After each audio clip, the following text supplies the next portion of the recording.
Miller Park in Milwaukee. The New York Mets play the Milwaukee Brewers. New York Mets baseball on SNY is brought to you by Pepsi, the official soft drink of Major League Baseball. By Cadillac. By Prism. Now your team can collaborate at a whole new level with video walls from Prism. Learn how at prism.com. By Geico, the #1 insurer in the New York market. And by Tri Honda. Hurry to your local Tri Honda dealer for great deals on the 2015 models. And a pleasant good evening, everybody, and welcome to Milwaukee. Gary Cohen, Ron Darling with you tonight as the Mets play the middle game of their series with Milwaukee. Last night, the Mets lost 3-2.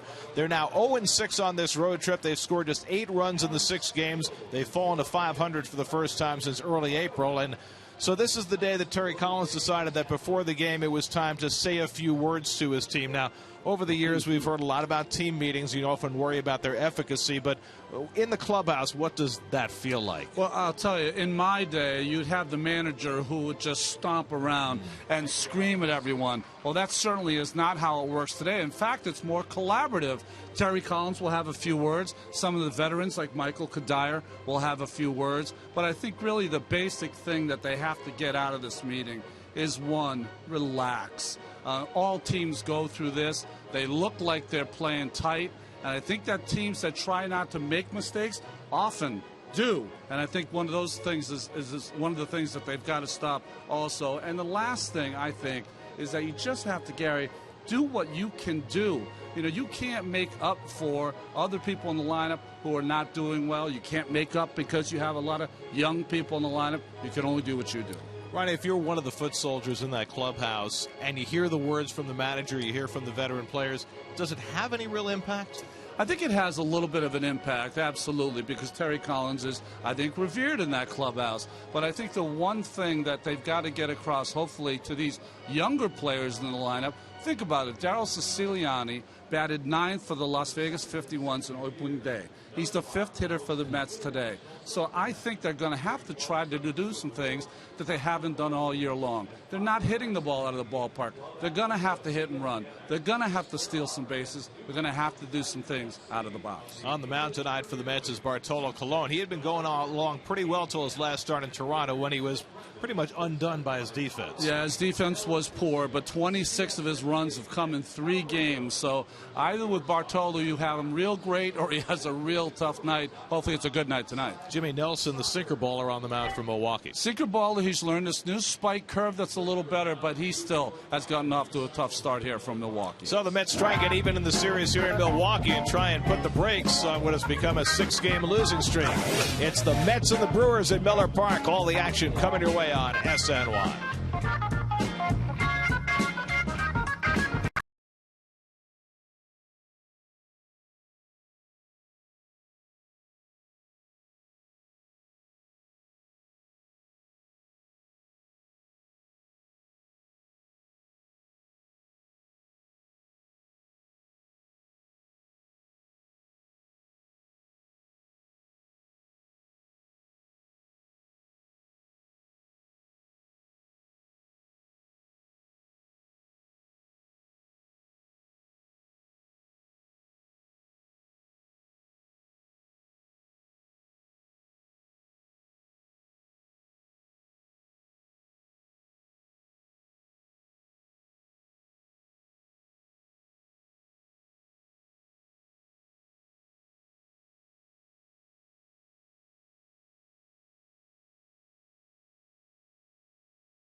Follow the Mets wherever you are with MLB.com at Bat, the #1 app for live baseball. At Bat is up to the moment, at any moment, with in-game highlights, look-ins, replay reviews, radio broadcasts, StatCast, and more. Get MLB.com at Bat for your smartphone or tablet. Today's Game Changer brought to you by T-Mobile. And since the All-Star break last year, nobody has won more games than Bartolo Colon. 16 wins since the break last year, including 9 this season, and he goes for number 10 tonight against the Milwaukee Brewers. And Jimmy Nelson, who's lost more games in the majors than anybody since last July. Symmetry?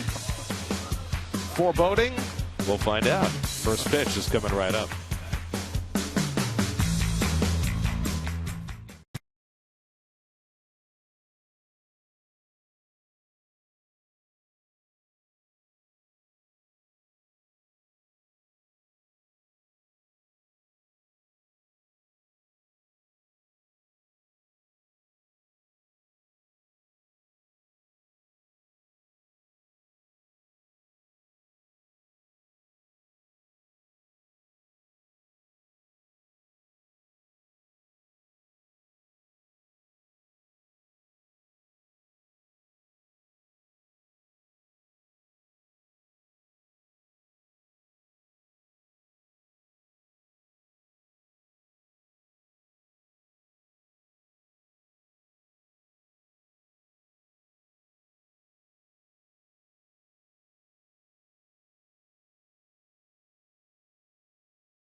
For the Brewers tonight.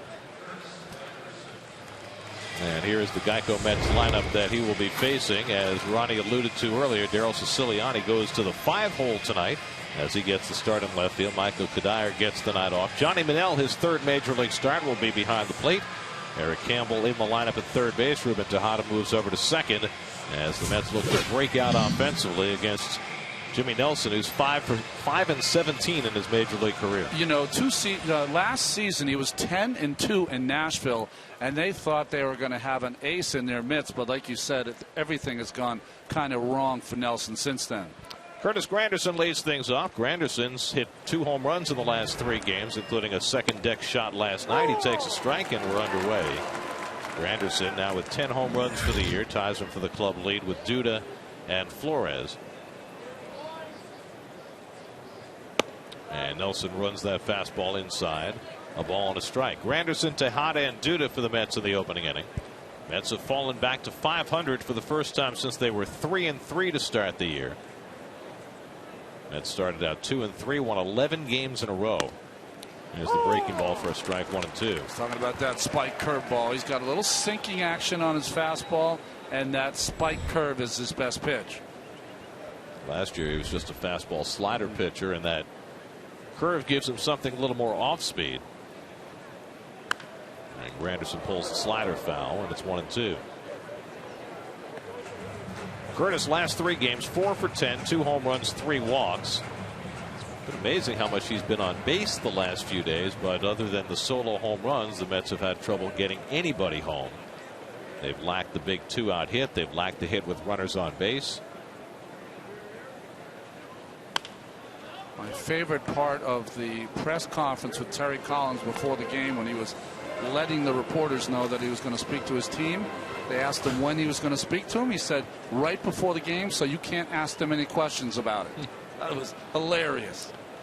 Yeah, the writers have to be off the field and out of the clubhouse 45 minutes before the game, and that's when Terry decided that he was going to have time to talk. Nelson's been keeping it in on Granderson, goes away, and Granderson pokes one to shortstop.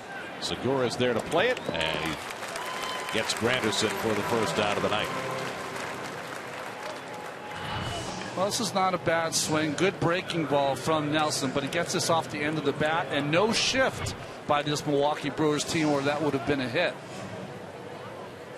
See Granderson talking to Duda on the on-deck circle, kind of letting him know what he saw in his at-bat. So here's Rubin, who was 0 for 4 last night, hitting at .262, playing second base tonight. Dilson Herrera was involved in that collision at first base yesterday. He's fine, but he's been struggling, so he's getting the night off.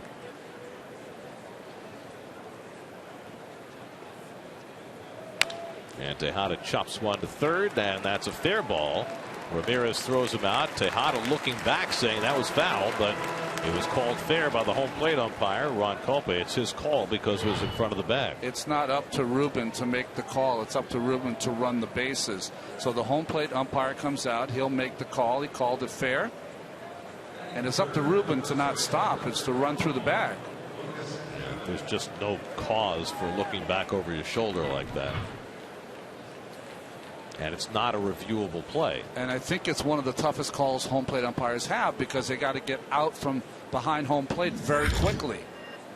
Any ball that does not get to the bag is the home plate umpire's responsibility. Once it goes past the bag, then it becomes the base umpire's call. Here's Duda with 2 out and nobody on. Lucas 1 for 4 last night. He's been struggling, just 2 for his last 14. And he takes a fastball for a strike. Mets have faced Nelson twice before, and Duda has a home run against Nelson in 4 career at bats. They put on the full shift against Lucas. With Granderson, the shifts are more hit and miss depending on the team. With Duda, they're pretty consistent. Well, Nelson, in that one start that he lost to DeGrom, he pitched very well and only gave up a couple runs and 7 innings of work.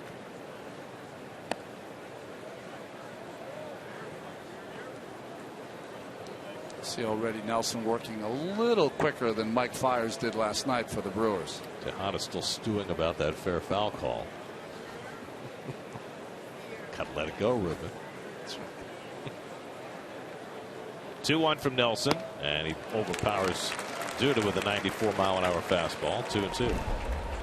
And there's the Coors Light Brewers defense. Power, one of the best outfielders in baseball, with Gomez and Braun, Ramirez, Segura, Scooter Gennett at second base, and Adam Lynn, and Jonathan Lucroy, their best player, I think, doing the catching.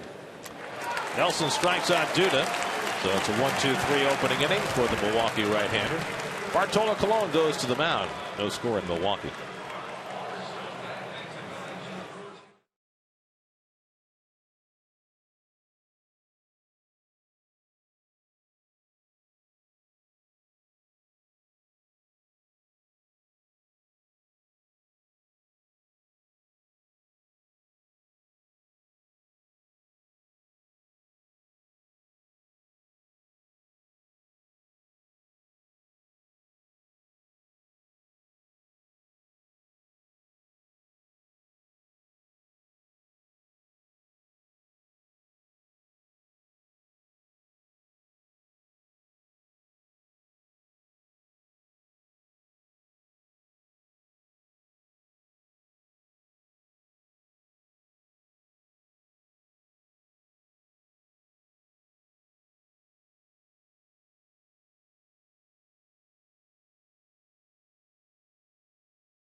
Moves up to the leadoff spot for just the 6th time this year. Scooter Gennett gets a start at second base. As the Brewers, who've only won 1 home series this year, try and win a second tonight. Well, it's cheap numbers for Colon. His last start only went 4 1/3, gave up 7 runs, 6 earned. Should have been less. There was a ball that Wilmer Flores should have caught that would have got out of an inning. Gerardo Parra leading off and promptly drills one into right field. Extra base hit. He'll cruise into second base with the first pitch double. So Parra wasting no time against Colon with his 17th double of the year. And why would you waste any time with Bartolo? He's going to throw all strikes. So be ready on that first pitch, and Parra was. A good player, underrated player is Gerardo Parra.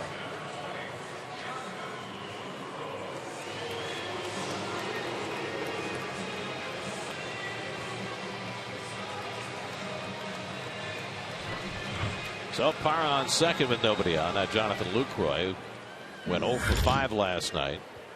Still getting his feet back under him. He broke a toe, missed 7 weeks. He's only had 126 at bats this season.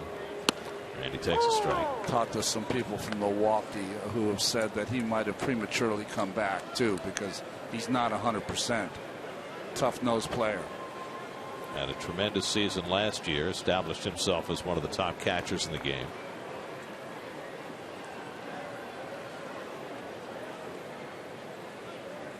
And he hits it hard through the hole, a base hit. Parra had to hold up. He'll go to third and stop there as Siciliani gets it into the cutoff man. So 3 pitches in. Colon finds trouble, first and third, and nobody out. Well, you see Wilmer Flores is doing trying to keep the runner close at second base, so that keeps him away from that hole, and that's exactly where Lucroy hit the ball. This is what you have to do. Parra has to wait till that ball goes through and then proceed to third base.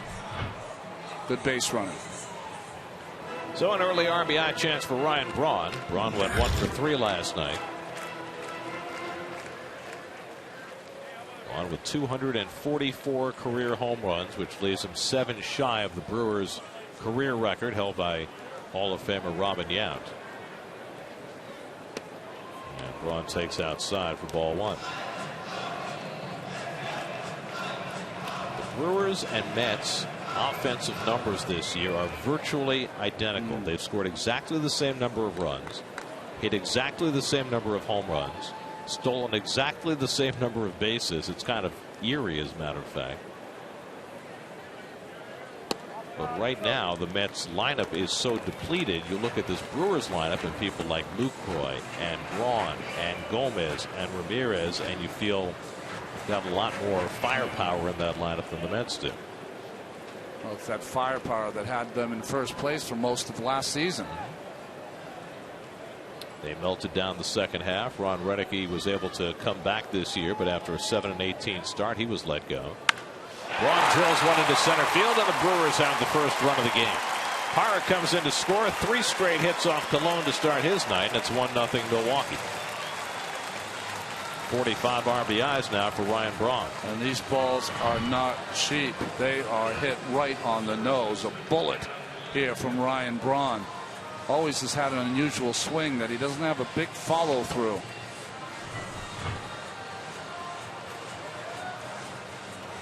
So Colon has thrown 6 pitches, given up 3 hits. He's working with rookie catcher Johnny Manel tonight. And he and Manel out for a conversation as Adam Lind will step in. Lind had 2 hits last night, including the double that eventually proved to be the difference in the game. He inside out and one down the left field line. Michael Kadire misplayed it off the sidewall as the go-ahead run scored.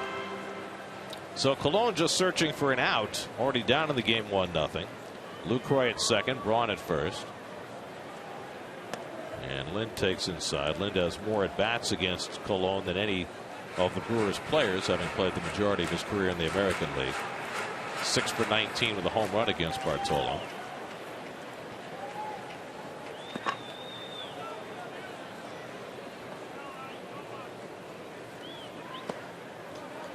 And Colon, second straight batter, falls behind 2-0, and that's not a good sign. And it's the same way in Toronto. It's almost like he's having a hard time getting loose early in the game.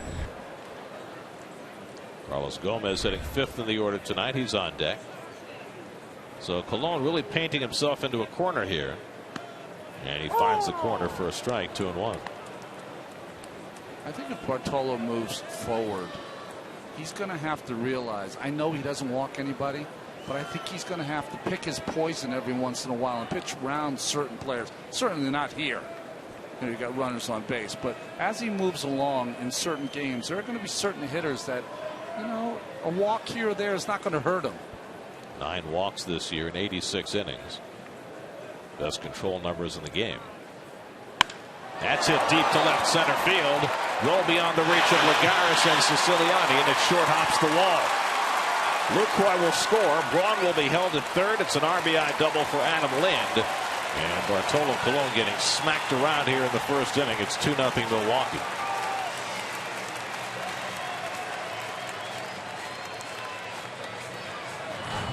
Well, I certainly have had games like this before. You really feel at some point you're throwing batting practice into these major league hitters.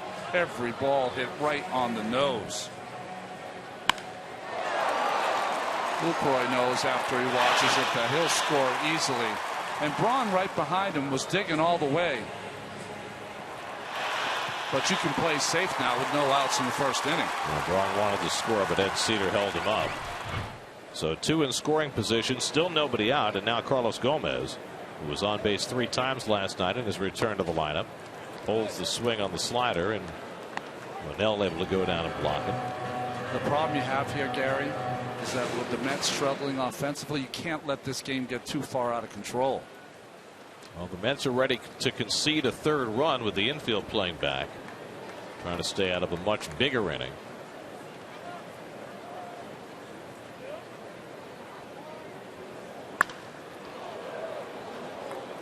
One and one to Gomez.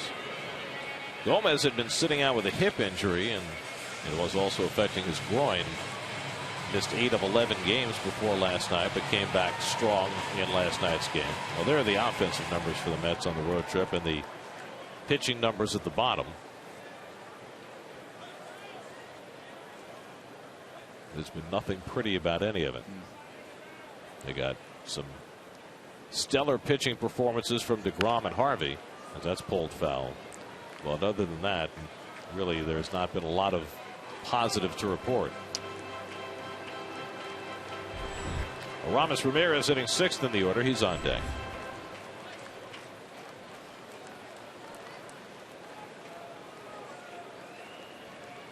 Well, this is the first time in 5 batters that Colon's find himself ahead in the count.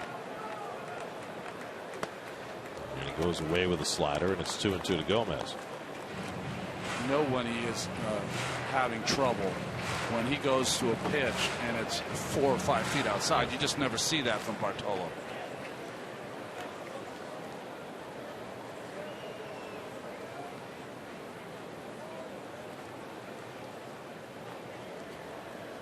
And Gomez goes down swinging. Good sinker by Colon for his first out of the night.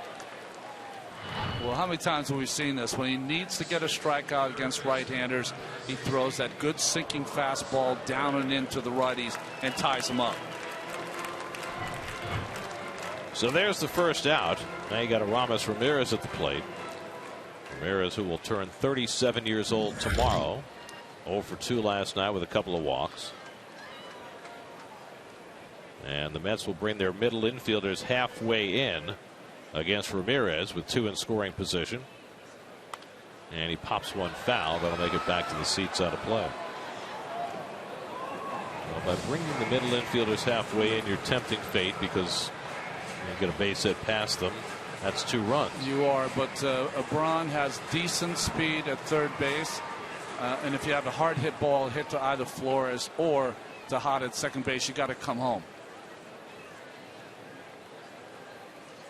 Of course, the Mets had a play last night where the runner didn't break from third, and that led to that collision at first base with Segura and Herrera. 1-1 to Ramirez. Terry Collins was talking about that play today. He said not only the throw from Lagares where he nailed the runner at third base, but also the play by Herrera to really sell out his body to make that out. Well, he had to, because Neese didn't get off the mound, in part, and Terry was talking about this, in part because the first reaction from Neese was that when Duda made the diving stop, he thought there might be a play at the plate. You always have to continue to first, though, and if he's going to throw it, then you just hit the floor. You hit the grass. Rather than get hit by the throw. Exactly. 2-1 to Ramirez. And he pops it up. Not very deep in right. Braun will tag at third against Granderson's arm. And he's going to come halfway down and go back. And Granderson throws it right on the money to Manel at home plate. And that's the second out. That was a fine throw from Curtis. But even better base running from Ryan Braun. See this throw in the air. Knows how important it is to make a good throw. But watch Ryan Braun. He'll come down, and he reads the throw from Granderson. And he was going to come until he saw that Granderson was going to throw it in the air all the way home. And he went back. That's good base running. So now Colon, who had given up 2 runs and had 2 in scoring position with nobody out, has left those guys in place. Now 2 out, and Gene Segura the batter. And he pops one up. Tejada has the angle, and he's calling for it, and he makes the grab to end the inning. So Colon able to limit the damage to 2 runs in an inning that started like it was going to yield a lot more for the Brewers. 2-0 Milwaukee after 1.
Pictures. We see him every day when we're here. He is just a delight to be around. He recently suffered a concussion. Bucher did. He was standing around the batting cage, and a ball hit off the pitching screen and caromed and hit him right in the forehead. And he had to take a couple of days off, but he's right back out there at age 81. I mean, it's incredible. He is just he's in incredible shape. I know he was sick a couple of years ago, but he's in incredible shape. He's as funny as he's ever been. Delight to be around, and he is, I think, loved more than even any player who's ever been here before. Well, you know, he's from here, and through all the years, even when he was doing things that made him much more famous, Mr. Belvedere, he was on Carson, how many times he continued to do Brewers baseball, and he is beloved here for that. 90 times he was on the Tonight Show. Wilmer Flores leading off in the second, and he checks his swing on a pitch away. 2-2.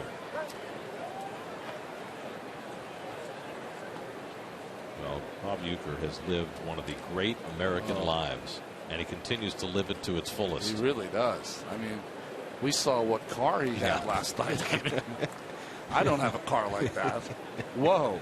And by the way, it's got the best parking spot in the joint, too. It does. I mean, it can't be legal where his car's parked. 2-2 coming, and Flores takes the fastball away, 3-2. For you folks at home, after the game here, they have an elevator, but it's really where all the public will use the elevator also. They have like 6 security guys that bring him downstairs. They put him on a golf cart. They whisk him to his car, and he's gone. Very fast in that car, I'll bet. Flores down on strikes, and Nelson, who did not have a strikeout in 5 innings in his last start against Kansas City, has now struck out 2 in a row. Your Coors Light Cold Hard Facts brought to you by Clean Crisp Coors Light. Well, there's the opening day starting lineup for the Las Vegas 51s, the Mets AAA team. You note that 6 of those players have been with the Mets this season. 5 of them are here right now. Yeah. Including Daryl Siciliani, who was the number 9 hitter opening day for Las Vegas. He is the number 5 hitter for the New York Mets tonight. Danny Munoz's been here 4 times.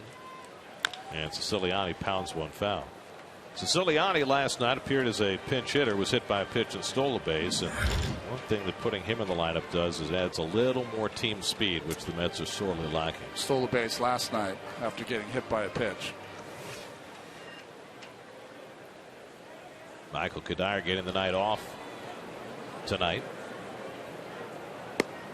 Now you're asking a lot of young people to come through. You're asking your veterans to play close to their potential. There's Michael.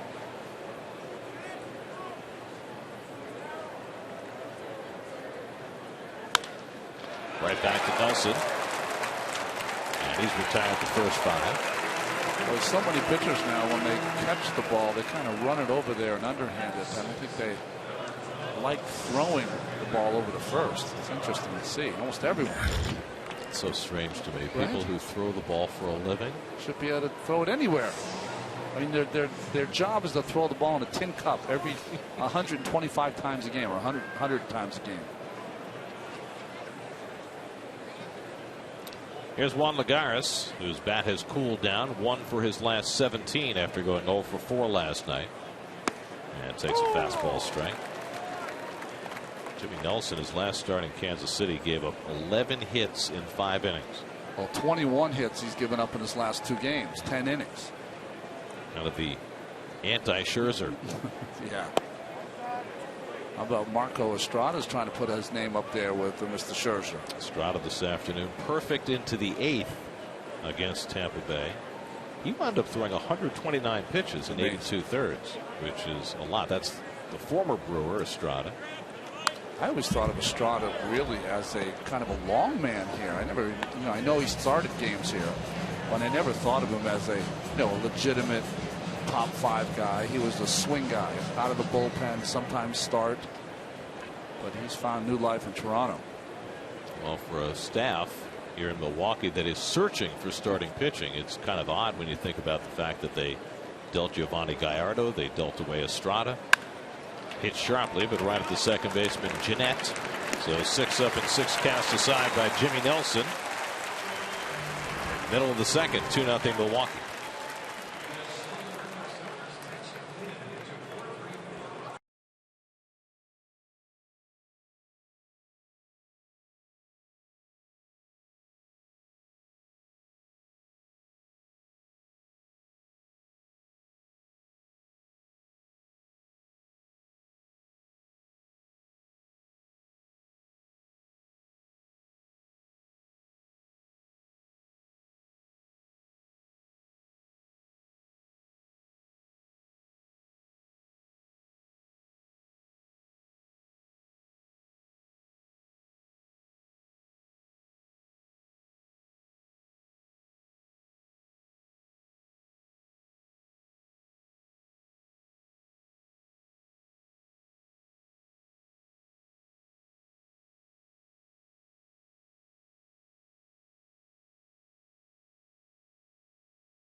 Bartolo Colon takes the mound for the home second and throws a strike to Scooter Gennett. Colon gave up 4 straight hits to start the first. 2 runs home, second and third nobody out, but he was able to buckle down from there and limit the damage. Now he faces the number 8 hitter Gennett, who has had a very difficult year. Bounced out for Tejada, and that's an easy first out. Well, there's Alexis Metz defense behind Bartolo Colon this evening. You got Siciliani playing left, Lagares and Granderson with that throw in the first inning. Eric Campbell playing third, Tejada moving over to second base, and Johnny Manel doing the catching.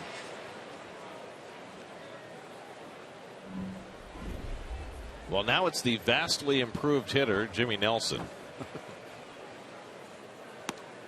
When we saw Nelson last year, he was 0 for 66 in his professional career at the plate. Yeah, 0 for 66, 0 for 7 in the majors. And then he proceeded to get a hit off Jacob deGrom. His next start, he got a hit off Tim Lincecum.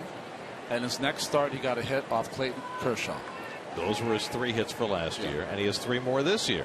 So 0 for 66 is a distant memory. Boy, that's one of the worst swings I've ever seen, though. I mean, that's how you get to 0 for 66. Get your kicks on 0 for 66. I mean, this is one of those guys that was DH'd for when he was in Little League. I mean, come on. He was trying to cut and slash Ronnie. And he goes down swinging. Second strikeout for Colon. He's now retired 5 in a row after that Rocky start. Well, the first post-game concert of the season is this Saturday after the Mets play the Reds at 4:10 p.m. It features the Steve Miller Band. It's all presented by Pepsi, and it's all included in the price of your ticket. Purchase tickets online at Mets.com/concerts. Did you hear that little ditty that we talked about the other night, that Boz Scaggs was the guitarist on their first album, Anthology, for the Steve Miller Band? Now, wait a second. How is your first album titled Anthology? I don't know. Isn't Anthology what comes later? I would think, exactly. maybe I'm wrong. Maybe it's not their first album. But the album Anthology. That's a very ironic title for a first album. Boz Scaggs was playing guitar, which I thought was pretty cool. Fantastic. Little Lido shuffle with your Space Cowboy. By the way, I did hear you talk about that, and yes, Space Cowboy is a completely different song from the Joker. That's right. I'm a Space Cowboy. Bet you weren't ready for that. That was Steve Miller back in the '60s. That's right. Which is why he later said, "Some people call me a Space Cowboy." There you go. That's '70s. Gerardo Parra with Campbell playing back, bluffing at a bunt. Well, I've been stunned over the last 40 years at the resilience of the Steve Miller Band as a classic rock presence.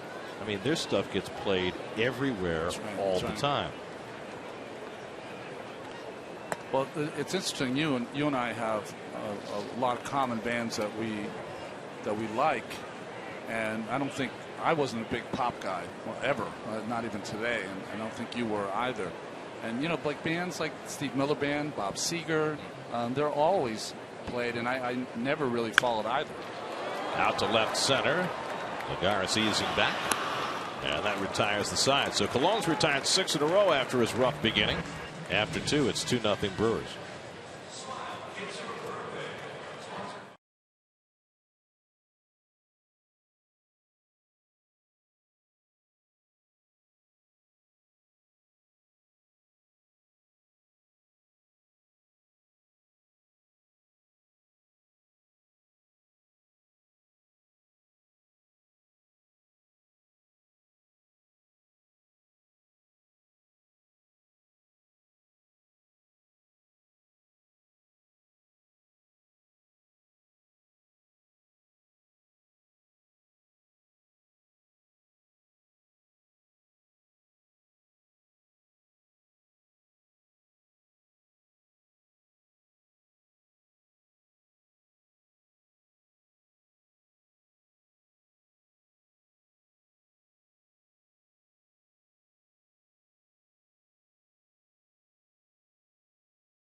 the hard iced tea that tastes like real iced tea. Wisconsin, more dairy cows per square mile than any other state, but the Brewers press dining room does not have cream for the coffee. They have artificial powdered dairy cream. How can that be? Which is why our friend and hero Brian Anderson is the greatest human being on earth. Yes. Because when I arrived at the ballpark yesterday, he presented me with a little half pint of half and half. He did. Yes. Just so we would have it for our coffee. He's the man. There he is. Greatest human being on earth. He's my partner when you're not my partner. That's right. Lashed the other way by Johnny Manel, and he's got his second hit of the season. So Manel making just his third major league start. He was in an 0 for 15 major league slump, and he's got the Mets' first hit of the night. Good swinging, just going with the ball, not trying to do too much, sinker away, and just drives it to left field. Talking about a young man that was hitting, what, 374 in AAA. So the Mets have their first base runner against Jimmy Nelson, and now Eric Campbell hitting 8th in the order. It has been a real slog for Mr. Campbell. 7 for his last 61. And that's as bad as it sounds. He takes it wide for ball 1. Campbell getting the start at third base tonight. Bartolo Colon waiting on deck.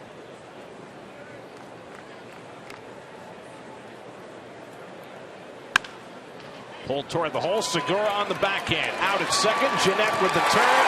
In time for the double play. Beautifully turned by the Brewers. 6-4-3, 2 out. Well, just that Segura could get to this ball on his backhand. He fires a bullet to Gennett, who then stays in there against the sliding Monell to finish the play. I mean, the only way you can make that play as a second baseman is you got to know you're going to give your body up. And he did a nice job getting his feet up in the air and avoiding the contact. So 2 out and nobody on for Colon, who has 4 hits this season, 1 more than his preseason projection. He took an 0-for in his last start as a hitter. Of course, he didn't get to hit in his last start in Toronto, but he had a 3-game hitting streak before that.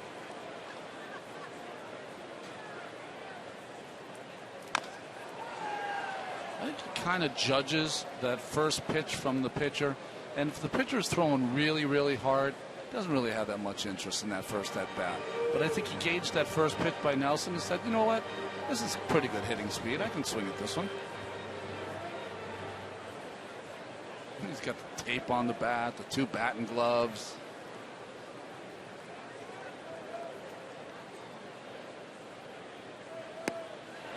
Well, Nelson throws a wrinkle in and has his 3rd strikeout of the night. The helmet barely stayed on. Middle of the 3rd, 2-0 Milwaukee.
With a constant flow of Mets news and opinion, featuring game breakdowns, special features, and player profiles. Mets blog presented by Citi, part of the SNY.TV blog network. Time for your lows never stop improving. There are Bartolo Colon's numbers since he turned 40 years old. He's 42 now.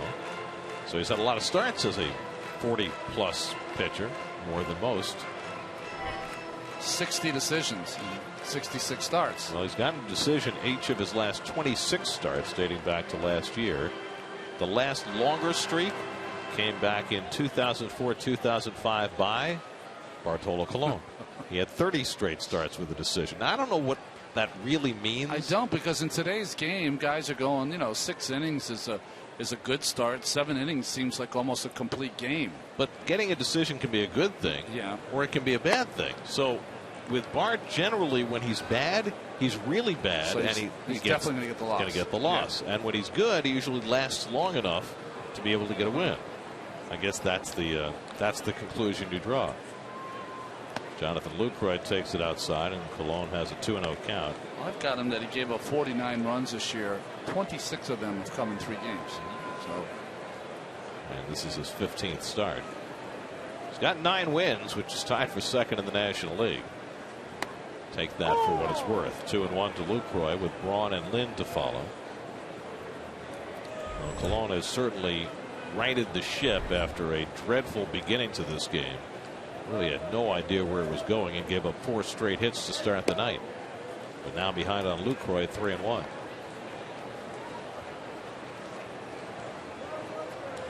Just a little off with his mechanics. You can see that he's trying to find it where he wants that arm angle to be.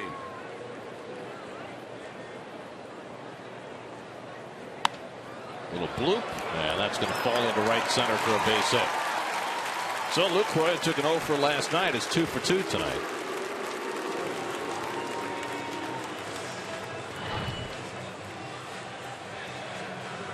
This is the kind of thing that happens when you get behind in the count, or you got to come with a fastball. Upstairs, blooped in by Lucroy. So Ryan Braun will bat with a runner aboard. Braun hit one up the middle for a base hit to drive in the first Milwaukee run. Brewers now with 5 hits against Cologne. Braun's got 14 home runs. 8 of them have come on the first pitch. He loves to jump on a first pitch fastball. And one of those against Cologne. That's a double play ball if they hurry. Flores gets it to Tejada. The relay is in time for the double play. Not hit hard, and so they really had to get it around quickly. And the Mets turn 2. Watch Flores. He does not stand up. He throws it from where he caught it. That's the quickest way to get it to second base. He's been catching the ball and then standing up. This time he just throws it from the squatting position. And that's what made the play. Tejada's pretty special over there at second base, too, turning it. So 2 out and nobody on. Now Adam Lind, who short hopped the wall in left center for a double to drive in a run in the first.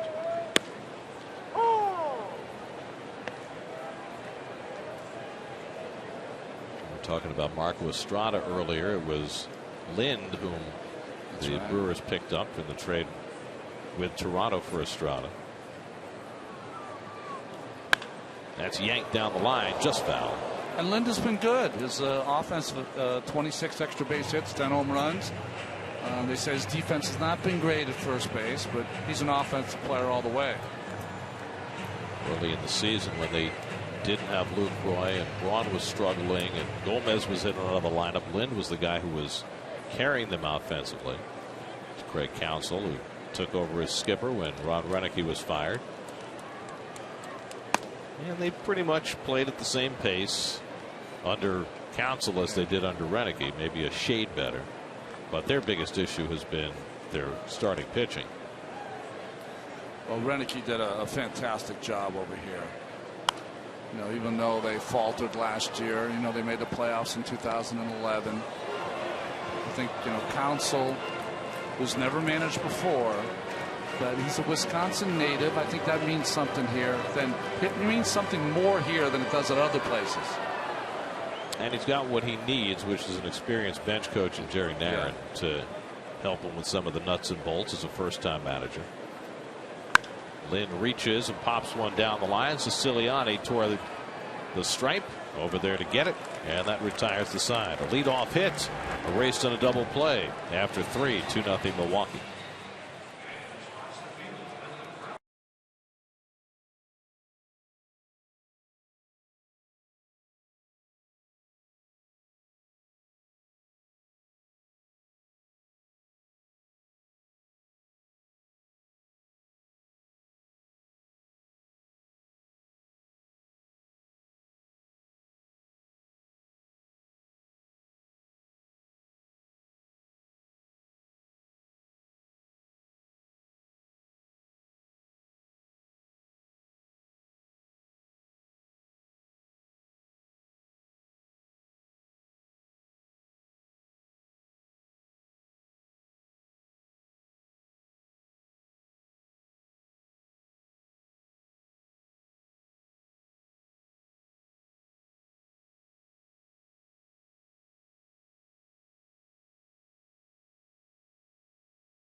They can't prove he's driving.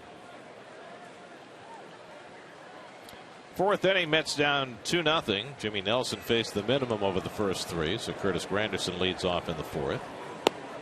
And he takes a curveball for a strike. Granderson bounced out to short his first time up. So we were having our Steve Miller discussion before, and we were talking about the album Anthology. And I said it would be ironic if that was their first album. Turns out it wasn't. Well, it wasn't ironic because I had no idea what I was talking about. That's why. They had 7 albums prior to the Anthology. Now it makes sense. So the 8th album was the Anthology. What a loser. The grouping together of earlier work. The best of, you might say. It makes sense now.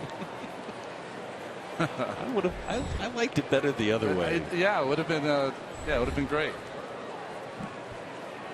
Ruben Tejada on deck, then Lucas Duda in the 4th inning. Anyway, they'll be at Citi Field Saturday with all their greatest hits. Granderson hits another one deep to right field. Braun goes back, looks up, and it's out of here. Curtis Granderson goes deep again. His 3rd in the last 4 games, his 2nd in this series, and the Mets get on the board. It's now 2-1 Milwaukee. All of a sudden, Granderson turning on more balls, looking to pull, and he now leads the club in home runs with his 11th of the year. It's almost like he's looking for that ball middle of the plate in and just spinning on it, and he hasn't been missing many recently. That's where they wanted the ball. That's where the pitch was. It didn't matter. Granderson jumped all over it.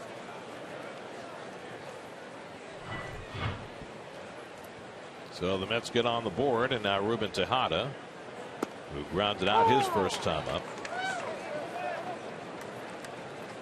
Well, what little offense the Mets have been able to generate on this road trip has largely come from solo home runs. Granderson's now hit 3 in the last 4 games. In fact, of his 11 home runs this year, Curtis has hit 9 with nobody on base. That's why he has 11 home runs and 23 runs batted. Well, he probably would be hitting lower in the lineup, but they don't have anyone who can lead off. He has some good on-base percentage numbers. But he certainly didn't come here to be a leadoff hitter. And, you know, early in the season, he, I think, trying to adapt back to that leadoff role, which he had served in earlier in his career in Detroit, going the other way more, drawing more walks. But I mean, Granderson, his greatest strength in his career has been the fact that he's been a 40 home run hitter. He was brought here to protect David Wright. That's why he was brought here. No David Wright, of course, now, but well, he hit 20 last year in what was a disappointing first year with the Mets, and he's on a pace for greater than that now.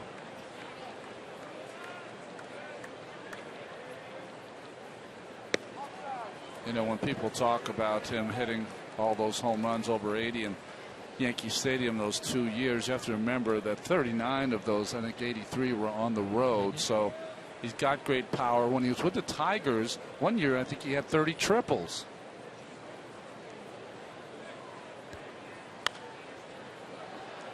Or 20 triples anyway. 20 triples. 30 would be close to a record. That's right. I think the record's 36. That's still the record. One of the old timers, right? Yeah. Sam something? Crawford? Sam Crawford. Yeah. So. Earl Webb has the doubles record, 67. Those records have stood forever, back from the days when ballparks were much bigger. Ballparks were much bigger, and that was kind of the game. You know, it wasn't until the great Babe. See, the first Tigers player to lead the league in triples in consecutive seasons since Cobb in 2007 and 8 with Detroit. But it wasn't until the great Babe that the game was stealing bases and triples and doubles. And Granderson, of course, played in Detroit before they brought the fences into Comerica Park, so there was plenty of room for triples to rattle around. And it's still a big ballpark, but not as big as it was when they first opened it. Long turn at bat for Tejada with Duda on deck.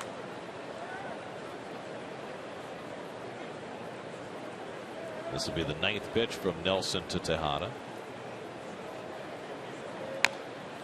And there'll be another one.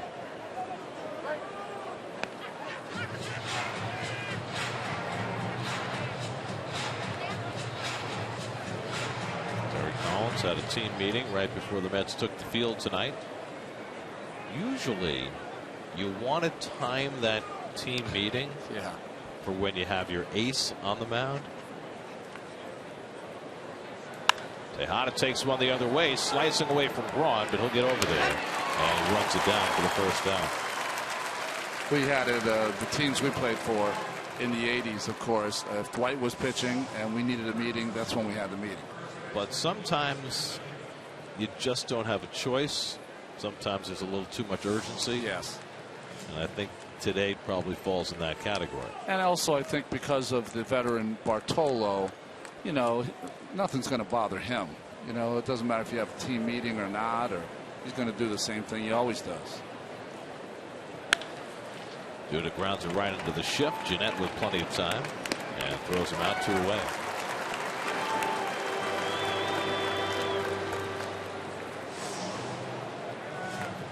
Just an interesting thing, these shifts for young hitters like Lucas Duda and others coming up out of the minor leagues. You're going to go a whole career, if you don't hit the ball in the air, of losing 25, 30 hits a year because of hard ground balls that aren't going to go through.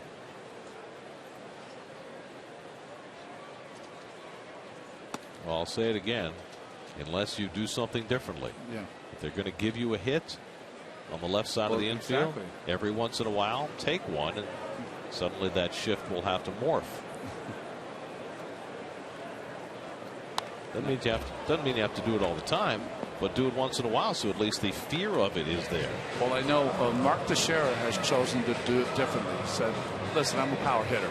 So what I'm going to do from the left side, and he can do it because he plays in the right ballpark. It's exactly right. So what he has done is said, I'm hitting everything in the air, and I'm pulling everything, and I'm going to hit either doubles or home runs. It's worked out so far.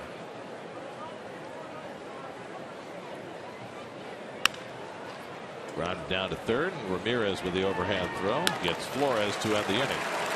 Mets get one back on the Granderson home run. We're celebrating 10 years of Mets baseball on SNY. After the break, we'll go back and relive another one of the thrilling moments from the past.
powder.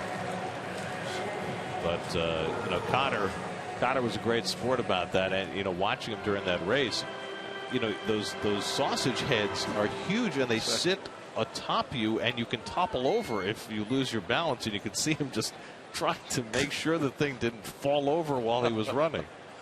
Here's Carlos Gomez to lead off the home fourth, and he lifts one down the left field line to Siciliani over near that sidewall, and has just enough room to make the grab in foul territory. That was the strangest thing I've ever seen. That ball was hit by Carlos Gomez. Good catch by Siciliani. But if we can get a picture of Carlos, he had no idea where the ball was. He didn't know whether to run, stay at the plate. Was it a foul ball? Watch his reaction. That was classic. Here's Aramis Ramirez, and he takes a strike. Well, you know, Chris Cotter has moved on to big things at ESPN, and I don't know. I think his stint as the Polish sausage might still be the pinnacle of his career. I think the highlight, he was asked, what was it, Sal's Pals that used to be in Philadelphia? Right. They used to sit up at the top of the stadium in right field at Veterans Stadium. And they would root for catcher Sal. That's a fair ball going down into the corner off the bat of Ramirez. And he pulls into second base with a one-out double. So Aramis Ramirez has his 14th double of the year. Ramirez still can rake. Trying to come in with that fastball. Doesn't get it in enough and down. And classic stroke and kept it fair. I was saying that one thing with Cotter, he's asked by our producer Greg Picker to go up to Sal's Pals and ask some questions to those guys. He said, no way, those guys will kill me up there. No chance. A good sense of self-preservation. Gene Segura takes inside. Well, you know, in those days, it was 2006. Things were starting to get a little raucous between Met fans and Philly fans. He was afraid the SNY microphone might put him in harm's way. Segura popped up his first time up, and he hammers one foul. Clear a couple things up. Curtis Granderson had 23 triples in 2007 for the Detroit Tigers, and Chief Wilson had the most triples for the Pittsburgh Pirates in 1912 with 36. 36 triples. So we got the number right, just the wrong participant. Yeah, I think the 36 triple season is a thing of the past.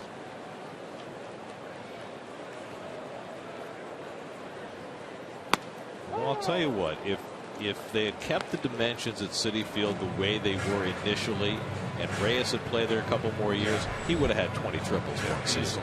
Easy. The only 20 triple season in Mets history was Lance Johnson. He had 21 in 1996, and he had them all exactly the same way. Pulled them right over the first base bag and ran as fast as he could.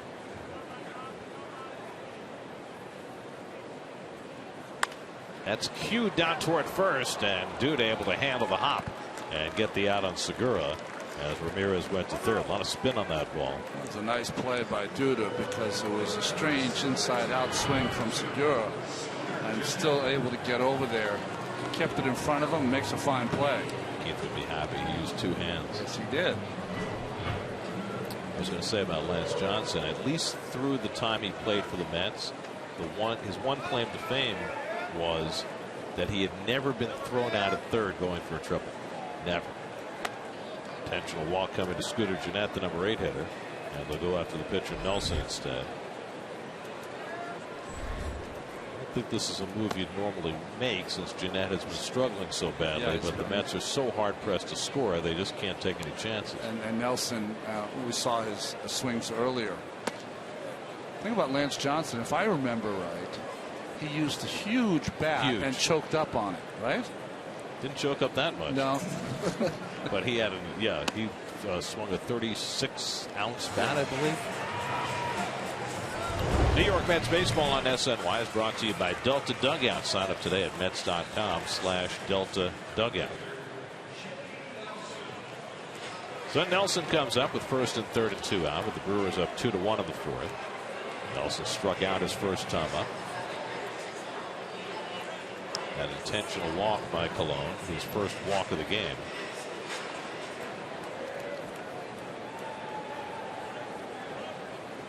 So Cologne has now walked 10 batters this year, 3 of them intentional.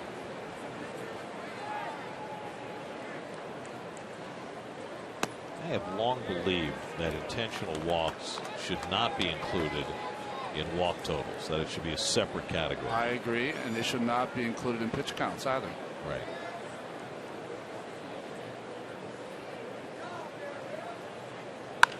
Right back to Cologne. Makes the underhand toss to first, and that retires the side. Everything looks easy for Bart. He works around the double by Ramirez to keep it a 1-run game going to the 5th.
Daryl Siciliani leading off the inning for the Mets. And, you know, Daryl Siciliani has played himself into a nice little role with this team, although initially when he came up, it wasn't a smooth transition the first few games. Admittedly, Siciliani was pretty nervous coming up to the big leagues for the first time, but he said he does remember the moment where he realized he doesn't just belong at this level, but he could play at this level. It was actually a month ago today against the Pittsburgh Pirates and Francisco Liriano. First 2 at-bats in that game, Liriano struck out Siciliani on a slider. Siciliani said he had no idea what he was doing up there, missed that slider by so much. He came back into the dugout, and Daniel Murphy and Kevin Long pulled him aside, told him to make a little adjustment, mentally pretend like you were going to get a fastball high in the zone, but try and hit that fastball to the opposite side, possibly even foul. It's a way to keep your hands back in case you do get that slider. He said that third at bat, he really battled against Liriano and smoked a line drive right to second base. It wasn't out, but he said at that moment, making that contact, he knew he could make the big league adjustment. He knew he could play at this level, and in 23 games since, he's hitting a very solid .286. And he takes a strike to start the 5th inning. That was that series where the Mets struggled against the starting pitching of the Pirates, right? Lots of strikeouts. Well, Garrett Cole had a great game in that series. Cole got beat up by the Reds tonight, knocked out in the 5th inning. Maybe his first bad start of the year. It's going to happen, even in the best of them. But I'd have to say he's the front runner, right, in the National League for Cy Young. Well, certainly to start the All-Star game. And, well, you got to put Scherzer in there, too. I was going to say Chris Archer in the American League, who's been outstanding. Bounce toward the middle. Gennett flashing over. And the sidearm throw against Siciliani for the first down.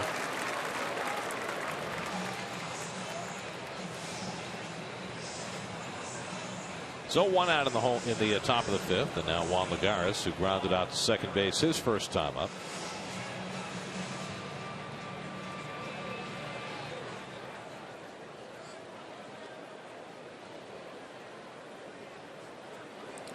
This is a very famous baseball anniversary in this town, not having anything to do with the teams that played in this town. 60 years ago today, June 24th, 1955, Sandy Koufax, 19 years old, made his major league debut for the Brooklyn Dodgers, playing against the Braves at County Stadium. Wow. Came in relief, came in with the bases loaded in the 5th inning, or actually he loaded the bases in the 5th inning, and then struck out Bobby Thompson and got a double play ball from Joe Adcock. Wow, very nice. Then he got the side in order in the 6th, and he was out of the game. Those were his first 2 big league innings. And you know, if you know any of the history of Koufax, as Lagares rounds out for the 2nd out, you know that for the first 5 or 6 years of his career, he was very lightly used because he was erratic and threw hard, but didn't really know where it was going. And Walter Alston, the manager at the time, didn't want to put him in games. Didn't want to use him, and he was. But he had to stay with the team because bonus babies had to stay with the team in those days. If you right? signed a bonus of, I think it was at least $8,000, you had to spend the first 2 years of your professional career on the major league roster, which was an absurd rule, but it meant that they couldn't send him to the minors. And it wasn't until 1961, 6 years later, that Koufax finally figured it out. And once he figured it out, he went on the greatest 6-year run of any pitcher in history. 60 years.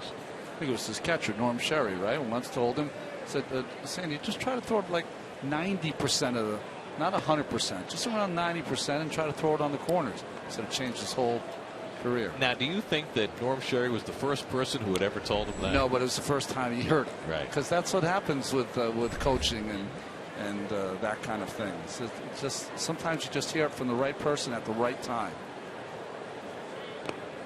In fact, I'm sure that what happens to a lot of pitchers who have control issues, I was one of them, you get tired of hearing it after a while, but you finally kind of figure it out.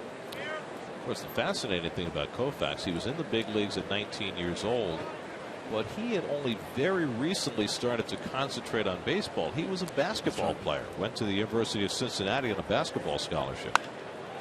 Monell lifts one to right center, and Braun has it lined up and retires the side. 1-2-3 inning for Jimmy Nelson halfway through in Milwaukee. 2-1 Brewers.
That scene outside Miller Park where the roof is open. Temperature in the upper 60s. It has been delightful It has that beautiful kind of amphitheater look, doesn't it, when it's open, the roof?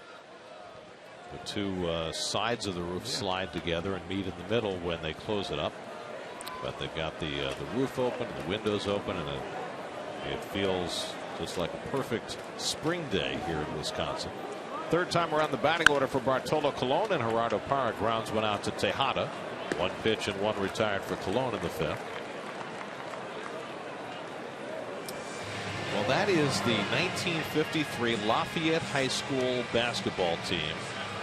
And in the upper left is Sandy Koufax alongside Fred Wilpon. Wow. And when they played baseball, Sandy played first base. Fred was the pitcher. How about that? Wow, that's amazing. What a great picture. That's a great get, guys. And then 2 years later, he was pitching for the Dodgers here in Milwaukee. Jonathan Lucroy is 2 for 2. Single to left and bloop to single to right. County Stadium was a very unusual stadium. It was very much like the older stadium in Arlington. It looked like if you lit a match, the whole thing would go up because it was all wooden seats everywhere. And very much like in Texas, they kind of added seats to a smaller ballpark, so it kind of had a jerry-rigged feel. Driven out to center, and Lagares is right there. And Lucroy retired for the first time tonight, 2 out. I liked working at County Stadium because the broadcast booth there was very small, but in front of the broadcast booth there was a terrace, and if the weather was nice you could move your entire operation out onto the terrace and do the game al fresco. Oh, really? Yes. Oh, I didn't realize that. Which drove Chris Majkowski, our radio engineer, crazy when we asked him to do that, but you know, he's a bit of a curmudgeon. Hang with him. He didn't have enough tenure then anyway. No way you'd get it now. Well, Chris is a curmudgeon, but he's a friendly curmudgeon. Yes, he is. Yes, he is. Ryan Braun singled in a run in the first, grounded into a double play in the third. So that's one of the advantages of radio over TV, too. If we tried to move our TV operation outside, it would take 17 meetings and a mass movement of equipment. We can barely get it done in the booth. Yeah. Radio could be a little more ad hoc. This is what you get when you have your veteran pitcher. He looked like in the first inning he wasn't going to make it through 3 innings, and now he's already into the 5th. Duda with the backhand pickup, waiting for Colon, maybe the wrong move, and he's safe. Duda could have taken that himself, and I don't know why he decided to wait for Colon, and Braun beats the play to first base. Well, Bartolo can field his position, but he doesn't have any speed. And so what he had to do here, I tell pitchers this all the time, if you can't run, flip out your glove and try to tag him. That way you'll beat him to the bag. It's much easier than trying to beat him in a foot race. See, he gets over there, he's running as hard as he can run, but instead of stepping on the bag, just reach over and tag the runner. So it's an infield hit for Braun, and it prolongs the inning for Colon, who's now given up 7 hits. Adam Lynn drove a double to left center that brought home a run in the first, then flied out in the third. You really have to watch out here now. This is 2 outs, first pitch after a sprint over the first base, and the veteran Colon, he throws over. Smart. I liked also that Manel went out to the mound to give him a breather after that sprint to the bag. Because we've seen these Brewers all night long trying to jump on that first pitch. Happened right from the get-go. Parra hit the first pitch from Colon for a double to set the tone of the first inning.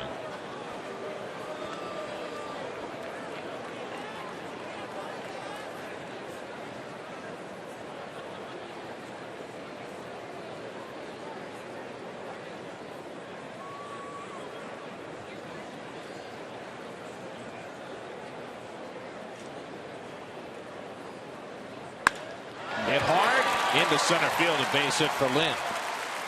So Lind has his second hit of the night. Braun pulls in at second. And now the Brewers have 2 men on for Gomez. I'm always fearful after Colon has run the bases or had to run to cover first at first pitch that he throws. That ball was up in the strike zone. Lucky it was only a single.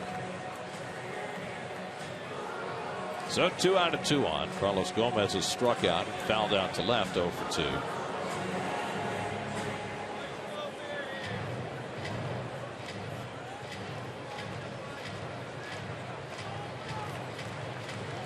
Nell's out in front of the plate. He's reminding his infielders there's 2 outs, but even more importantly to make sure they hit the ground if it's one of those ground balls to try to keep it in play.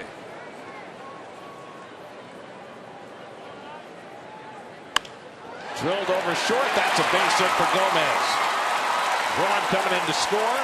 3 straight 2-out hits for the Brewers, and they lead 3-1. So a defensive play not made comes back to haunt the Mets again. Should have been the 3rd out at first base. Instead, the Brewers cash in a run.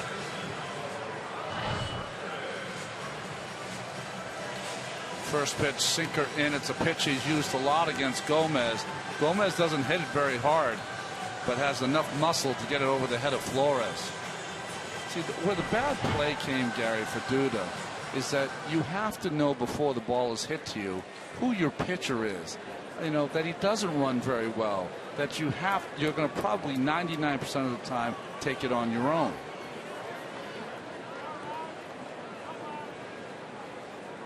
And while Braun can run a little bit, he wasn't running 100% to first base until he saw he had a chance to beat Colon to the bat. Until he saw that it was he and Colon racing, right, and not he and Lucas racing. Right. And now Colon's still looking for that 3rd out. And Ramirez pokes one foul, 0-2. Ramirez pulled a double down the left field line his last time up.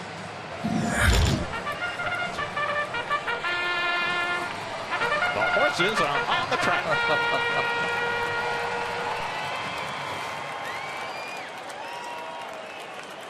I think you and I are going to do something with them, are we? Are you interested? I'm on. I said yes. Oh, I didn't see you said yes. Oh, yes. I said yes immediately. Oh, I'm definitely in. Definitely in. Okay. We're going to get in sulkies. You and me. I love it. Okay. This should be a blast. Popped up into shallow right, and out goes Tejada to get it. Side retired. Check your local listings. Ronnie and I. Harness racing. Oh, you can't miss that. Poor horse.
continues partnering with the New York Jets to help local youth football leagues with equipment donations, clinics, and Jets game experiences. Deadline for application is Friday, June 26th. If you know a local youth football league in need, apply today at facebook.com/SNY. Eric Campbell takes a fastball for a strike as we start the sixth. Promise all footballs inflated properly. Well, it's the Jets, not the Patriots. Campbell grounded into a double play his first time up. Jimmy Nelson has struggled over the last two seasons. Last year 2-9 in 12 starts, an ERA just under 5. This year 3-8, an ERA over 4.5. Tonight against the offensively challenged Mets, 5 innings, 1 run, 2 hits. He only has 5 quality starts in his 14 this year. You'd like to see that number around 10 or so out of 14. He finds the outside corner, 2-2. He hasn't walked a batter. Walks have sometimes been a struggle for him this year. In fact, he's issued the 6th most walks of any pitcher in the league. He's kept the ball down, though. You can see it on the scorecard. So many ground ball outs. That's his game. The bottom part of the strike zone when he's on. And he strikes out Campbell looking for his 4th of the night. 7 in a row retired by Nelson. Let's check in with the studio. Michelle Yu has a game break brought to you by Honda.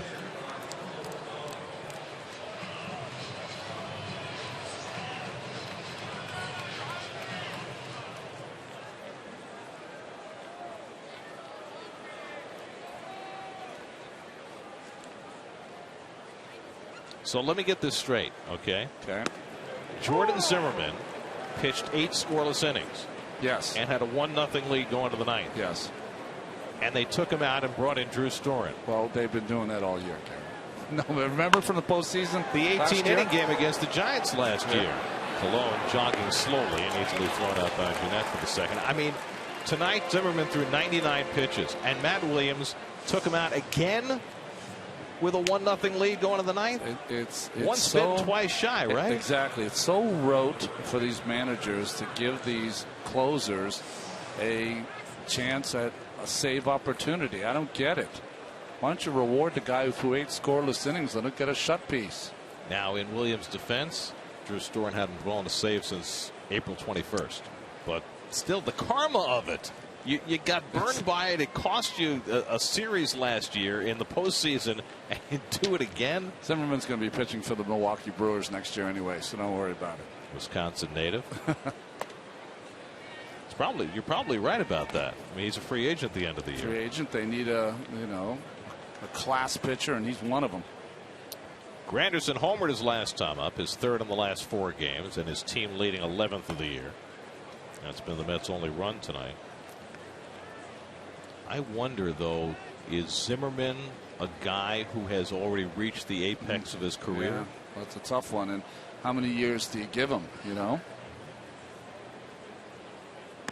Well, he's such a power guy, and you wonder, is he the kind of guy who can make the adjustment to being something less than a power guy? You know, he's got good breaking stuff. He just doesn't use it as much, and maybe he'll have to resort to using more of that. 2-0 breaking ball from Nelson, who might be pitching around Granderson here. And indeed, he walks him on 4 pitches. Yeah, he didn't want any part of Granderson with Tejada up next. First walk of the night for Nelson. And that's for you folks at home. That is not dumb pitching. That's smart pitching. Ruben is a guy that, you know, he does hit a ball for an extra base hit every once in a while, but he's more of a single hitter. But with a 2-run lead, are you less inclined to pitch around than you would be with a 1-run lead? You are. You definitely are. But I still think he just did not want to face Granderson right there. Once he got 2-0, he didn't really have a pitch to get him out with. Wanted to start anew with Tejada. Tejada is grounded to the 3rd, fly to right, 0 for 2. And he takes a curveball for a strike. Now, where this all goes wrong is if he pitches around Granderson, Tejada gets a nice base hit, and Lucas Duda comes up and destroys his evening. That could happen.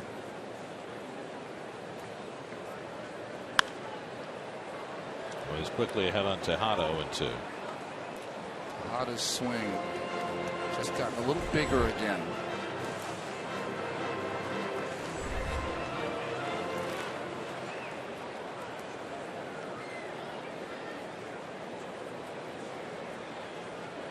Granderson hasn't stolen a base in a dog's age.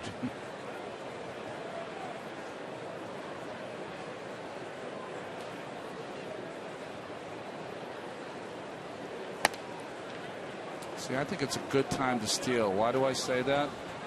It's ahead in the count. The worst thing that happens, you get thrown out. Tejada leads off before Duda. You're probably going to get a breaking pitch in the dirt here to Tejada. All things working in your favor. Now, how many times have you said that this year with Granderson at first and he's never moved? I'm going to continue to say it too, all year long. And Tejada out on strikes, so Nelson's strategy works perfectly. He has his 5th strikeout. He's pitching one of his better games of the year. 3-1 Brewers in the 6th.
Up 2 runs in the first inning, and Jimmy Nelson's been good enough to make that stand up.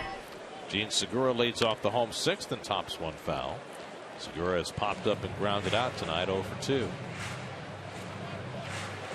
I mean, it's not funny, but it's interesting to watch these Brewers hitters. They swing first pitch almost every single at bat. Well, it's not just a Cologne thing, as Campbell playing it on the grass is there to field and fire and gets the first out. It's a Brewers team that is second to last in the National League in drawing walks. They're just a very aggressive team. Well, Scooter Gennett will come up. Gennett was intentionally walked his last time up, which is odd for a guy who's hitting under 190. Consider Scooter Gennett's season. He had a breakout year last year. Yeah.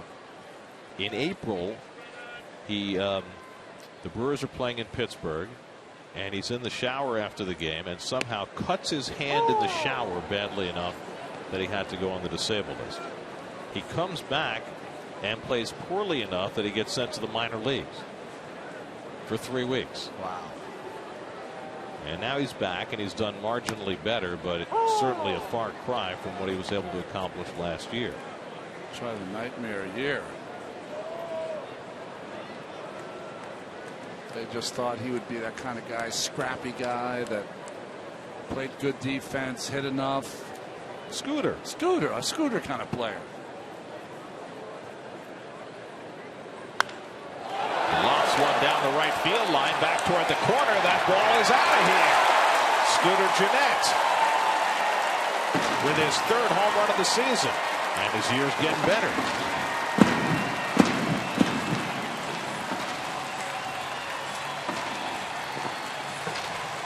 4-1 Milwaukee.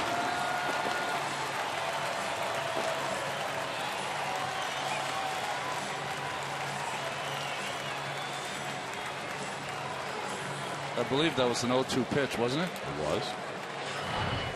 Tried to go inside, down and in, just dropped the head on it.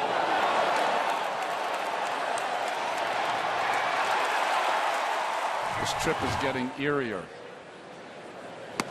Now the pitcher Nelson takes a strike. Watch Cologne. Calls for a new one right away. Watch him put his glove up. Give me another one. No need to watch. If Nelson goes deep on 0-2, I'm leaving the booth. I'm telling you that.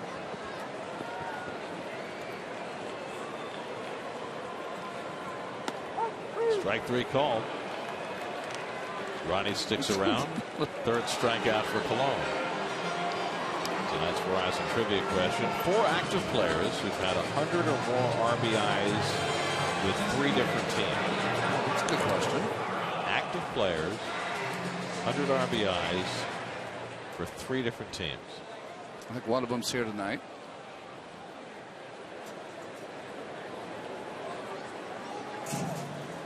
Okay.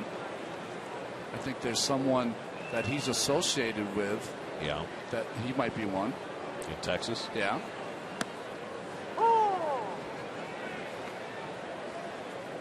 By the way, we do all this pondering. I'm usually wrong. Like 100%. No, I think you're right about those 2.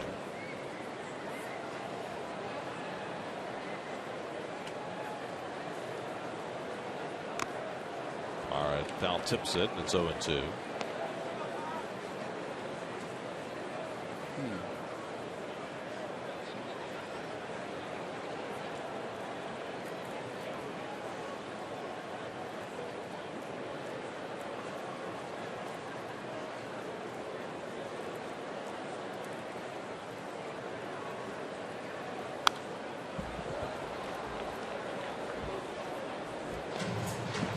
Let's get their bullpen active.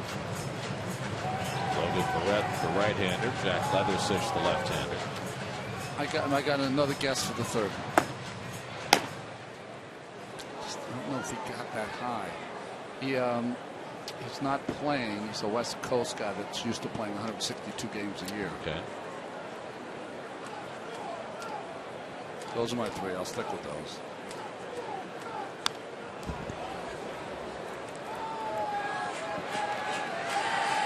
Is he a 100 RBI guy? I don't know. Mine was Ramirez, Beltray, and Hunter Pence. Adrian Gonzalez. I was thinking about him. Of course, A-Rod. A-Rod. That's the guy who should have been obvious. That's funny. Never think of A-Rod. I don't know why. I wonder why. Fly ball left field, and Siciliani right there. That retires the side, but not before Scooter Gennett adds to the Milwaukee lead with his 3rd home run of the year. 4-1 Milwaukee going to the 7th.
So we figured we'd track his numbers this year compared to last year on this date, and the numbers are surprisingly similar. Got off to the good start in April in terms of getting on base. Had a big May with home runs. June has not been quite so kind to him. But he finished strong last year. He did. Wound up with 30 home runs. Those numbers presented by DraftKings. Play daily fantasy baseball for free on DraftKings.com. Enter promo code NYM for free entry. And Lucas takes outside. 2-0. Duda tonight has struck out and grounded out. Duda, Flores, and Siciliani 3, 4, and 5 in the Mets batting order. Yes, that's right. In the top of the 7th. It is not quite what the game plan was when the year began.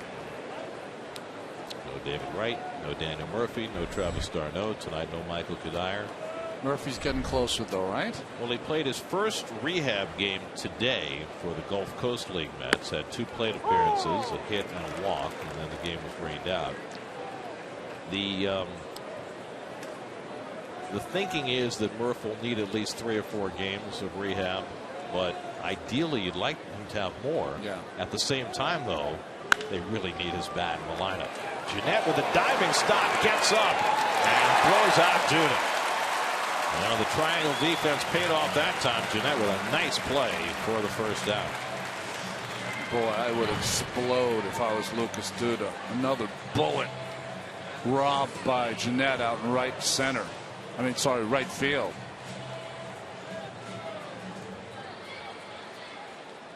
Have a game, number 2. Well, they always said the guy who hits the home run makes the big defensive play the next half inning. That's a new one.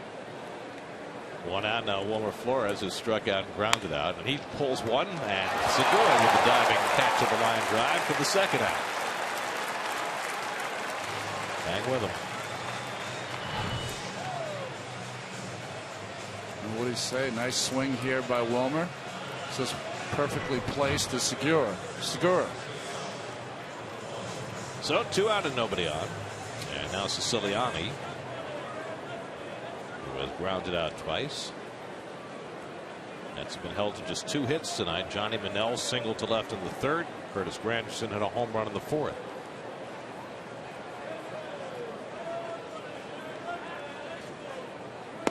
So in the last 13 innings, including this one, the Mets have had 2 hits. They were hitless over their last 6 innings yesterday. 2 hits over the first almost 7 innings today. Well, I was talking to Tim Tuffle for about an hour before the game. We just sat and shooting the breeze about a lot of different things, and there's a record in the last 20 games on the road, of course. And what was interesting is that as we were about to end it, and I said, you know, you look up and we haven't made some of the plays, and our lineup isn't as strong as you'd want it to be. But he goes, you look up at the scoreboard and it's the 7th inning, you have 4 hits. Just doesn't make it. Yeah. Well, you knew going into the season that the defense was going to be a concern. I don't think that's a surprise. And you knew that starting pitching would be a strength. You thought the bullpen would be a strength, and then, you know, so many people got hurt or suspended, and it's been shocking how good it's been considering that. Agreed. But it's the offense, and obviously the lack of certain big bats for long stretches of time has hurt. Siciliani slugs one out to center. Gomez got a late start, but he'll go back to the warning track and reel it in, and that retires the side. But also guys who expected to do the job who haven't done quite as much as you've expected. And so the Mets could be under 500 when the night is over.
Universal Orlando Resort, where you'll experience the action and fun of 2 amazing theme parks.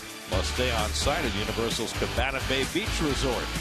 Just go to sny.tv/Toyota and enter the Toyota Fan Flyaway Sweepstakes for your chance to win.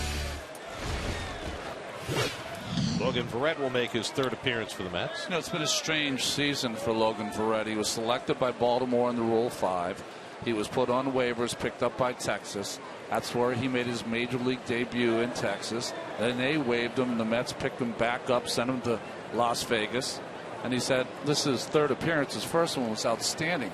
2 innings of work and 4 strikeouts. And the second one, he just got nicked a little bit. An infield hit, a bunt hit, and it kind of spiraled down on him. But he's got good stuff. His slider plays. It really does. Jonathan Lucroy 2 for 3 tonight. And there's that slider from Verrett, 0-2. It's a nasty pitch. Logan Verrett grew up in Texas. Went to college in Texas. The Texas right-hander. At Baylor. He was a Baylor Bear. 3rd round pick by the Mets in 2011. 2011. Now there's a strikeout for Verrett, his first batter. He strikes out Lucroy on 3 pitches. 2011 is it's a positive year because that's when Verrett was drafted, but it could be a negative year by the end of the night because it's the last time the Mets lost 7 in a row. 2011. That's right. And that was in April, wasn't it? Yeah. As somebody so aptly called it earlier today, forgot who it was, the Brad Emus era.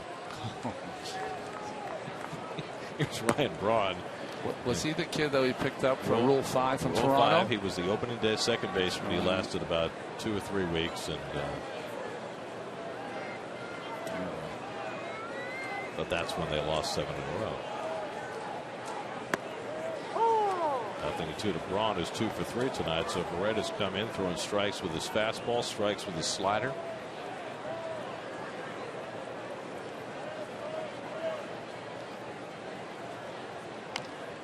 Braun makes a little contact. Maybe he can do what Eric Goodell did for the Mets. Pick up where Eric left off before he hurt his elbow.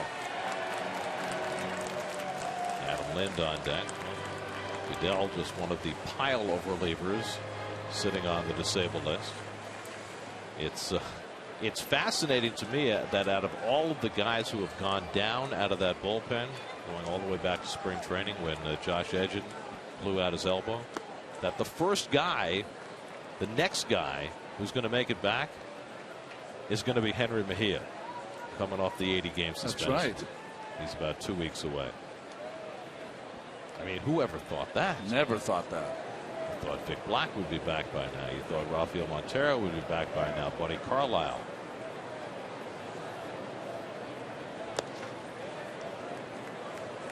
Two to Braun.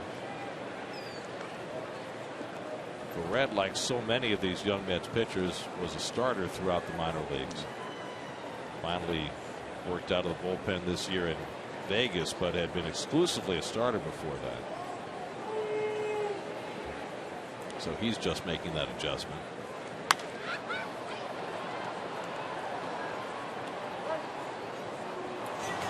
Get to Citi Field this Sunday. The Mets take on the Reds at 1:10. The first 15,000 fans will receive a Lucas Duda growth chart courtesy of SNY. It's nice of us.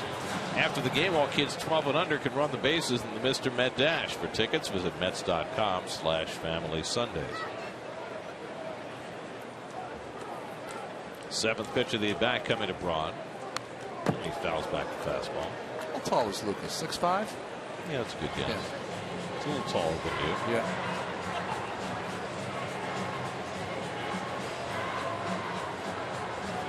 But his body has really changed over the last couple of years. Yeah, he was a little bit of a load there when he first came up, and then he has worked so hard, and he is in fantastic shape.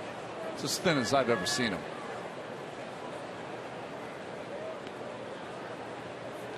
Red working hard on Braun.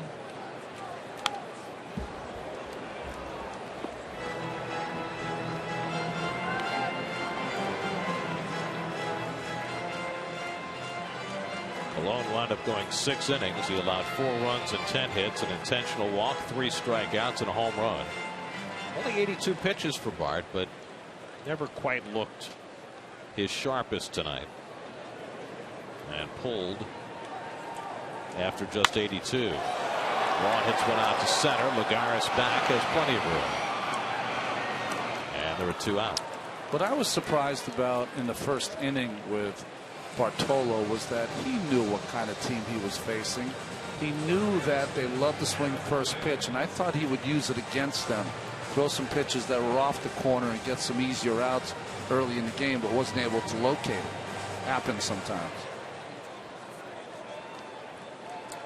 Well, the Mets will have Jacob deGrom taking the mound tomorrow afternoon, and right now that is of great comfort to the Mets. Perhaps they can get him more than 1 run this time. It was just a shame he took that loss as well as he pitched in Atlanta.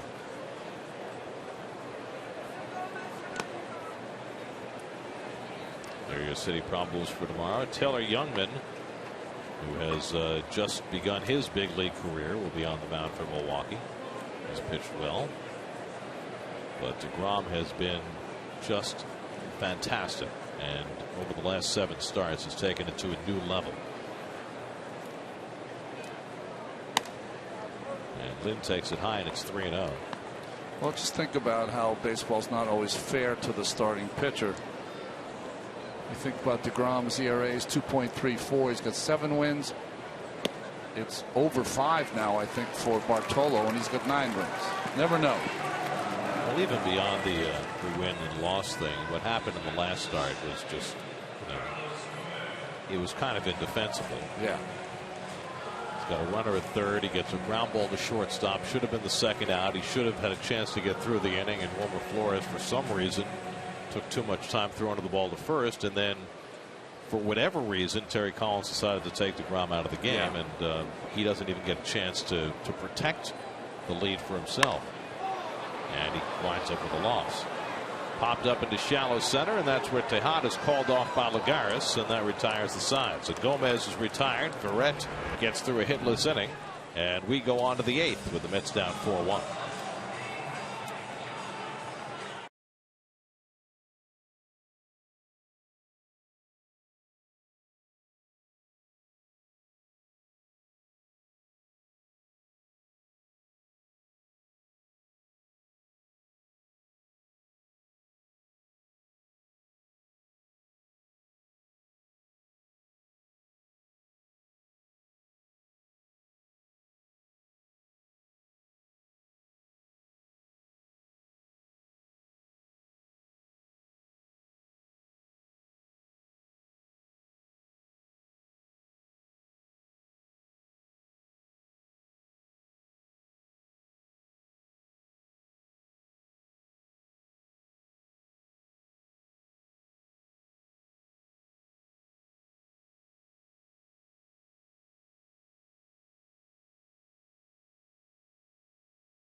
Yeah. Big exit velocity, and the Marlins lose every night.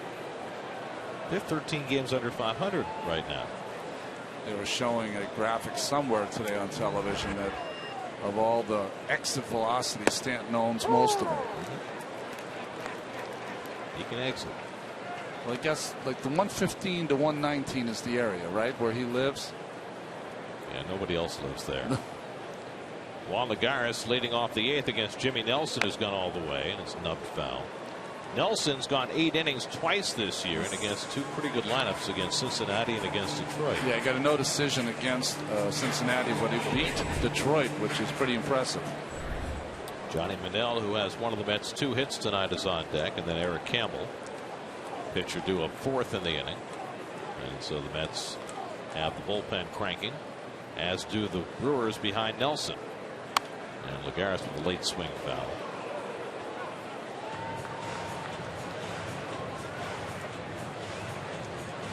Will Smith, the left-hander, Jeremy Jeffress, the right-hander. Both of them pitched last night for Milwaukee. But the Brewers don't get a chance to win that many games late, so Craig Counsell will go right back to those guys if need be in the 8th and try and set it up for K-Rod in the 9th.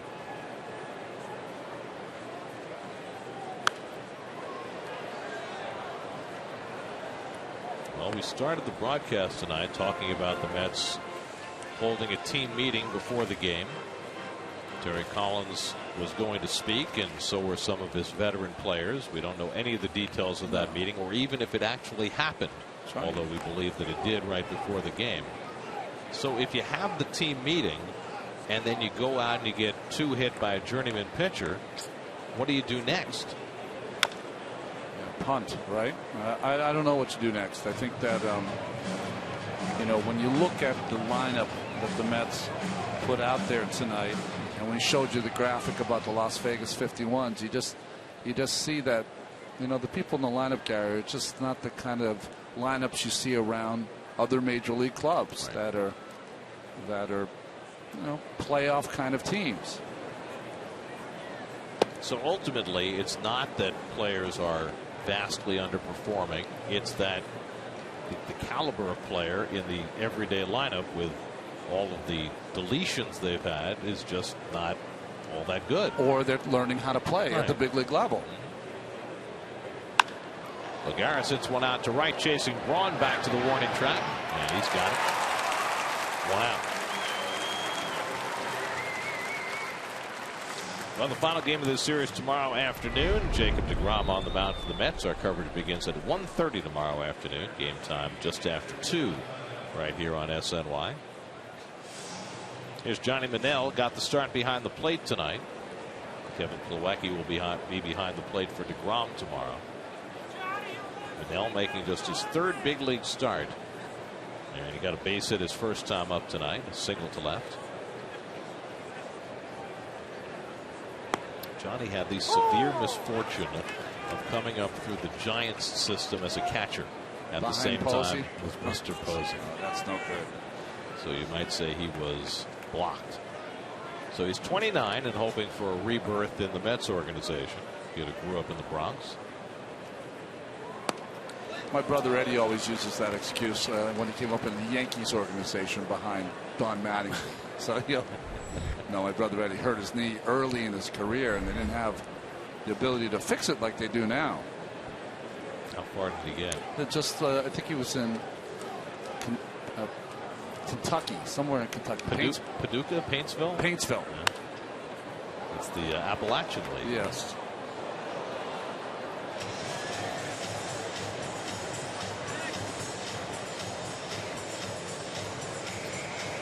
Jefferson Smith continue to throw in the Milwaukee bullpen. Nelson at 96 pitches. He threw 88 pitches in 5 innings his last start against Kansas City. This has been a much better outing for him. And Manel just got a piece. A single by Manel in the 3rd. A home run by Granderson in the 4th. That has been all of the hitting for the Mets tonight. Carlos Torres up in the Mets bullpen. This is where you don't hit tomorrow. You have the buses come at 11 o'clock. You just strap it on and go play. You got to do something different. Jammed. Manel pops one up near the mound, and Ramirez takes charge all the way for the 2nd out. Ramirez thought it was the 3rd out. He was running off the field. Going to be 37 tomorrow, and maybe, you know, at a senior moment. Well, it's funny when you're winning 4-1. It's not so funny on the other end. So 2 out and nobody on. Now Eric Campbell, who's grounded into a double play and struck out tonight. Michael Kadire has come out on deck. He'll pinch hit if Campbell can keep the inning going.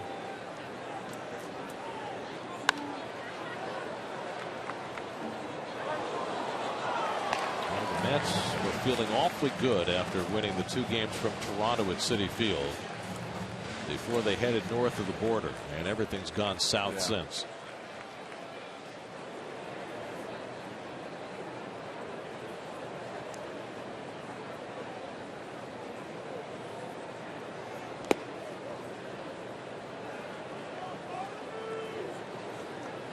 What you're really doing to your young pitchers is you could Kadire with the bat. What you're doing to your young pitchers now is, if you're a Jacob deGrom, I'm not saying this is part of what he's thinking, but you're saying to yourself, really need to throw 8 scoreless tomorrow or 7 scoreless, you know? Well, and I think it's even more than that, and correct me if I'm wrong. Sure, the offense is failing to score runs, so you think you have to throw a shutout. But the defense is failing you too. Do you think you have to strike everybody out? Sometimes that goes through your brain. You try to get it out of there because you can only do what you can do. Once the ball's in play, then, you know, it's your teammates got to pick you up. Campbell hits one out to right center, but Braun's got a beat on it, and that retires the side. Nelson continues to roll. He's retired 7 straight. He's through 8 with a 4-1 lead.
Aramis Ramirez leads off the last of the 8th against Logan Verrett. No outs, Aramis. You sure? Yes. You sure he's sure? I don't know. He pulls one foul. Ramirez pulled a double down that left field line in the 4th inning. He's 1 for 3 on the night. Segura and Gennett to follow. So will we see K-Rod in the 9th, or will Counsell go in a different direction? I think you'll see K-Rod. Would he let Nelson start the 9th at 101 pitches? Hooked into left center, and Lagares eases over to get it. 1 out. Well, after the postgame show, you know Geico Sports Night will be coming up, and you know Chris Carlin will have something to say. NBA lottery is the NBA draft tomorrow night, right? That's right. And I don't know how to pronounce that word, but the human psyche, I can say that one. And Carrot Top we'll be talking about Carrot Top. epistemological problems. In his bag of tricks. What does that mean? Do you know? Carrot Top? No. Segura hits one out to center. And that's the second out. I don't know. Well, there is K-Rod getting ready alongside Will Smith in the Brewers bullpen. No, epistemological. What does that mean? I don't know what that means. Our truck tells us it's the theory of knowledge, but they're the ones who told us about the sand claw earlier this year. That's right. So you never know where you want to go. Here's Scooter Gennett, who homered his last time up against Bartolo Colon.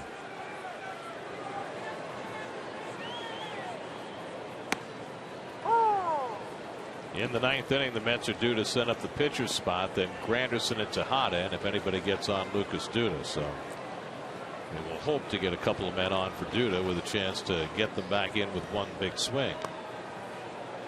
1-1 to Gennett. That's about all the Mets can hope for right now on another night of very little offense. The last 14 innings, the Mets have 2 hits.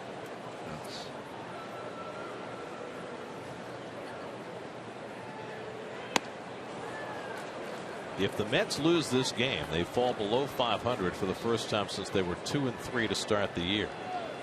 And you feel as though they have let an enormous opportunity slip through their fingers. Well, that's the problem, because Washington, is played in fits and starts because of injuries. Not great play. Tejada makes the play on Gennett. 1-2-3 inning for Verrett, so he has 2 hitless innings. Now the Mets come up in the ninth, trying to avoid a 7th straight loss, and they'll face Frankie Rodriguez for the 2nd straight night.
Exactly. It's all about the Nelsons.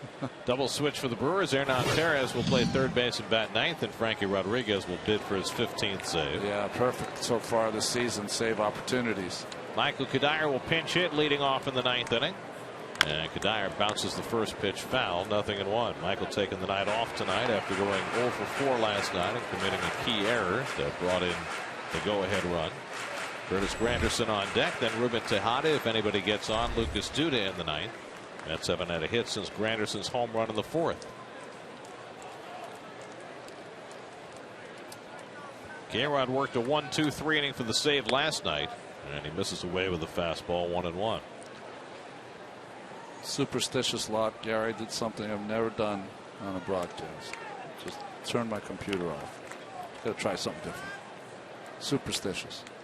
You're going to decompute. Yes. It's like being a deconstructionist. Popped up. Lynn coming over to the dugout, and just not enough room.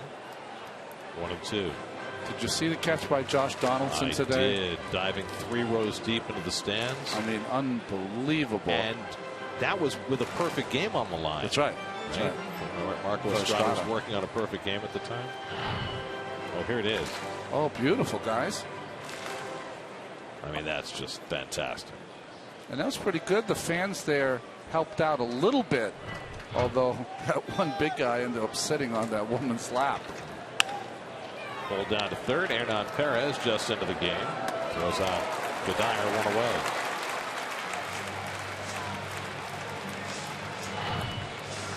I've seen David Wright do this. Derek Jeter famously did this. Yeah. But this was as good as any of them. Face first into the guy's chest. A big smile. Steal of the century, don't you think? Donaldson? Well, I don't know. I thought the one last night with the guy carrying the baby, taking it away from Adrian Gonzalez, that was a pretty good steal. Although that eventually was ruled fan interference, and it was called an out. Oh, we got that one on cue, too. Very nice. He seems to be holding the baseball a lot more firmer than the baby. I have a little problem with that. He said he was feeding the baby at the time. He dropped the bottle and went for the ball. Nice catch. 1-0 to Granderson, who homered back in the 4th inning. And he takes the changeup for a strike. So that couldn't do it the 5-second rule with the bottle, right? You drop something, the 5-second rule? Not for a child.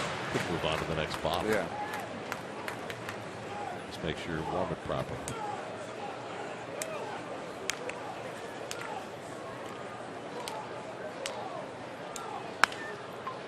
Dubbed out to second, and Gennett with the sidearm throw to get Granderson. Well, since Granderson's home run in the 4th, Mets have had 18 batters come to the plate. 17 of the 18 have been retired. Granderson's walk in the 6th inning, which was kind of a pitcher out for Nelson, was the only blemish in that time. So another futile night at the plate for the Mets offense. Down to their final out with Ruben Tejada.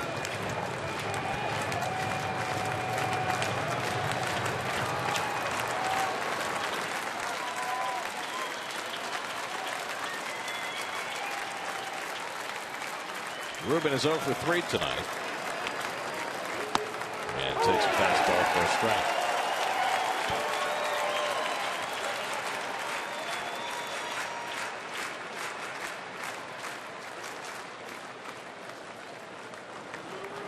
Quite a night for Jimmy Nelson, in line for his 4th win of the year. Tejada pulls one down the line. That's a fair ball going into the corner. And the Mets have life in the 9th inning. Tejada pulls into second base with a 2-out double. I think he got a changeup right in the middle of the plate. Good hitting by Tejada. Rare extra base hit for the Mets. And only their 3rd hit of the night. So now the Mets need one more base runner to get the tying run to the plate. Lucas Duda 0 for 3 tonight, robbed of a hit on a terrific play by Gennett his last time up. And Gennett again retreating into shallow right field to play against Lucas in the shift. So the Mets finally scratch against K-Rod, who retired the side in order last night, got his first 2 batters tonight. Tejada at second and 2 down. And Duda goes after the first pitch, 0-1. Breaking ball from K-Rod to start.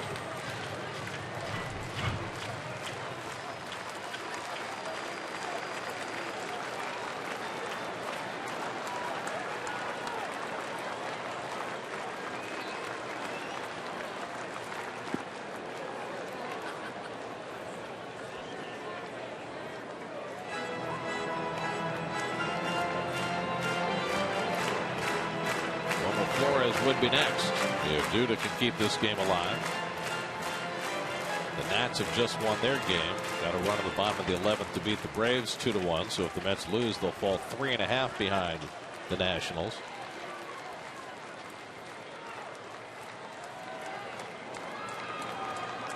And Duda foul tips the changeup, and now it's 1-2. He's pitching right into the shift.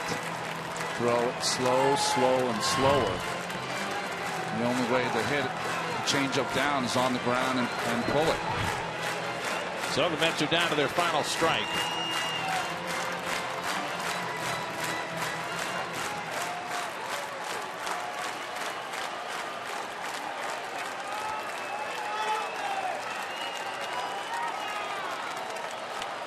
One-two to Duda, and he bounces that one.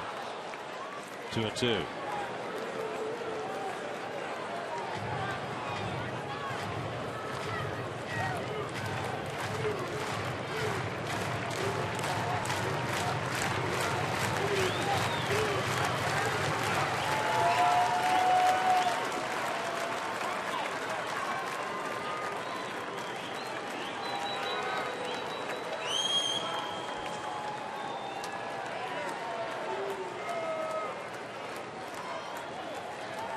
Looks like they have a dazed bench, huh, Gary? Struck him out. Lucroy will make the toss, and the ball game is over. For the first time since 2011, the Mets have lost 7 straight games. They've scored 9 runs in those 7 games. And the Brewers, who've won only 1 home series all year, have just clinched their 2nd home series victory as the Mets' woes continue. 0-7 now on this road trip. Just a home run by Granderson is the only run they scored. They only had 3 hits. Bartolo Colon began the first inning by giving up 4 straight hits, and then in the 5th inning he gave up 3 straight hits with 2 outs, and that was really the difference in the ball game. A late home run to Scooter Gennett added on. Mets with only 3 hits tonight after just 4 hits last night. Curtis Granderson had a home run in each game, but not nearly enough for the Mets, whose offense is just out the window right now. 9 runs in 7 games. It's almost impossible to compute. And so the Mets, despite some